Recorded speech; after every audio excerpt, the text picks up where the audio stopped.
प्रिय मित्रों, आज हम आप लोगों के लिए द्वैत अद्वैत की परिभाषा लेके आया हूँ। भगवान और परमात्मा में कोई अंतर न होता, न कोई द्वैत और अद्वैत होता है। यही वाणी मैं रामचंद्र की वाणी से और भगवान और भक्त की द्वैत का अद्वैत का परिभाषा बता रहा हूँ। केले का पत्ता यानी द्वैत में अद्वैत। जब रावण की सेना को हराकर सीता जी को लेकर श्री रामचंद्र जी वापस अयोध्या पहुँचे तो वहाँ सबके लौटने की खुशी में एक बड़े भोज का आयोजन हुआ। वानर सेना के सभी लोग भी आमंत्रित हुए, लेकिन बेचारे सब ठहरे वानर ही ना। तो सुग्रीव जी ने उन सबको खूब समझाया, देखो यहाँ हम मेहमान हैं और अयोध्या के लोग हमारे लिए मेजबान। तुम सब यहाँ के खूब अच्छे से पेश आना। हम वानर जाति वालों को लोग शिष्टाचार विहीन न समझे, इस बात का ध्यान रखना।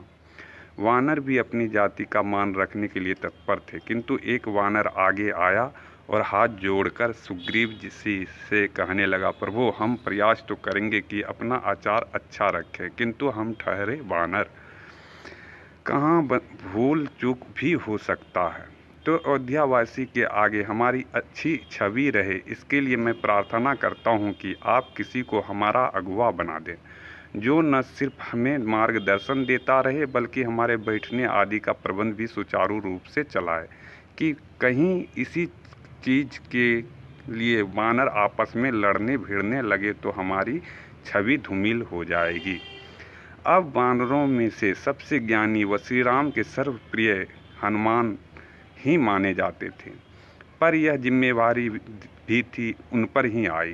भोज के दिन श्री हनुमान जी सबके सामने बैठने का वगैरह इंतजाम करते रहते। सबको ठीक से बैठने के बाद श्री राम के समीप पहुँचे तो श्री राम ने उन्हें बड़े प्रेम से कहा कि तुम मेरे साथ ही बैठकर भोजन करो। अब हनुमान जी पेशोपस में आ गए। उनको उनकी योजना में प्रभु के बराबर बैठना तो था नहीं। वे तो अपने प्रभु के जीमने सामने ही प्रसाद के रूप में भोजन ग्रहण करने वाले थे। न उनके लिए बैठने की जगह ही थी, न ही केले का पत्ता। तो हनुमान बेचारे पेशोपस में थे। न प्रभु की आज्ञा टाली जाए, न उनके साथ खाया जाए। प्रभु तो भक्त के मन की बात जानते हैं ना। तो वे जान गए कि मेरे हनुमान के लिए केले का पत्ता नहीं है, ना स्थान है। उन्होंने अपनी कृपा से अपने से लगता है कि हनुमान के बैठने के लिए जितना स्थान बढ़ा दिया। जिन्होंने इतने बड़े संसार की रचना की, उन्होंने जरा से स्थान की रचना कर दी, लेकिन प्रभु ने एक और केले का पत्ता नहीं बनाया। लेकिन इस पर भी हनुमान जी बोले, हे प्रभु आप मुझे कितने ही अपने बराबर बताएं, मैं कभी आप नहीं हो पाऊँगा, न तो कभी हो सकता हूँ, न ही होने की अभिलाषा है। यह है द्वैत यानी जीव और ब्रह्म के बीच का मर्यादा।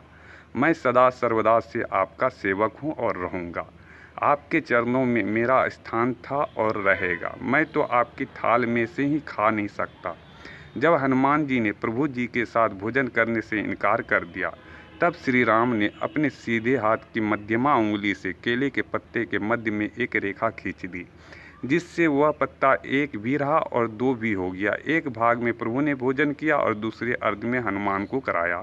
तो जीवात्मा और परमात्मा के एक के और द्वैत दोनों के चिन्ह के रूप में केले के पत्ते आज भी एक होते हुए भी दो हैं और दो होते हुए भी एक हैं, यानी द्वैत में अद्वैत। यही सृष्टि की व्यवस्था जो ब्रह्मा और जीव के संबंध यानी द्वैत अद्वैत को दर्शाती है। इसे समझ लिया तो जीवन का उद्धार